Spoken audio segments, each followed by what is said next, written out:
மகாபாரதத்தின் மறைக்கப்பட்ட சாபங்கள் உங்களை காத்திருக்கின்றன.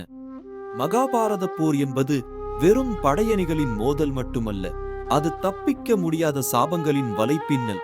வீரர்களின் தலைவிதியை மாற்றியமைத்த ஆற்றல் மிக்க இந்த சாபங்கள் எவ்வாறு செயல்பட்டன? கர்ணனுக்கு பரசுராமர் அளித்த சாபம்: சண்டையின் முக்கியமான நேரத்தில் உன் ரத சக்கரம் பூமியில் புதையும், பிரம்மாஸ்திர ஞானம் உனக்கு மறக்கும். இந்த சாபமே கர்ணனின் வீழ்ச்சிக்கு அடித்தளமிட்டது.